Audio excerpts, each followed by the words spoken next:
प्राचीन समय में एक महान प्रश्न था, मनुष्य की मृत्यु के बाद क्या होता है। इस रहस्य को जानने के लिए देवताओं और ऋषियों ने कई बार चर्चा की। आखिरकार एक दिन यह प्रश्न भगवान के वाहन गरुड़ ने स्वयं भगवान विष्णु से पूछा।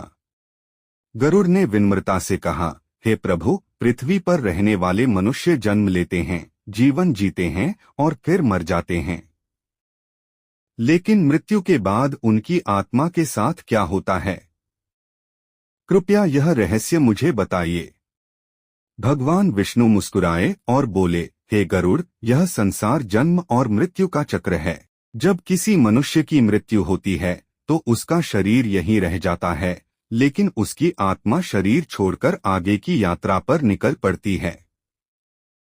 भगवान विष्णु ने बताया कि मृत्यु के तुरंत बाद आत्मा कुछ समय तक अपने ही घर और परिवार के आसपास रहती है।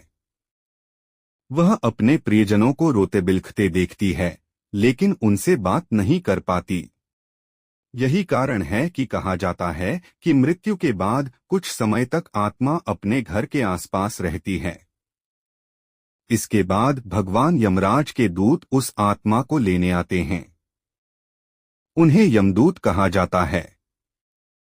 यदि मनुष्य ने अपने जीवन में अच्छे कर्म किए हैं तो यमदूत उसे सम्मान के साथ ले जाते हैं, लेकिन अगर उसने पाप किए हैं तो उसे कठिन मार्ग से गुजरना पड़ता है।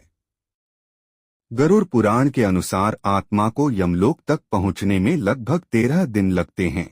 इस दौरान आत्मा एक लंबी और कठिन यात्रा करती है। इसीलिए हिंदू धर्म में मृत्यु के बाद 13 दिन तक कर्मकांड और श्राद्ध किए जाते हैं ताकि आत्मा को शांति मिल सके। इस यात्रा में आत्मा को कई प्रकार के अनुभव होते हैं। कभी उसे भूख और प्यास लगती है, कभी उसे डरावने दृश्य दिखाई देते हैं। लेकिन अगर परिवार वाले श्रद्धा से तर्पण और दान करते हैं तो आत्मा को राहत मिलती है। जब आत्मा यमलोक पहुंचती है तब वहां उसका न्याय होता है।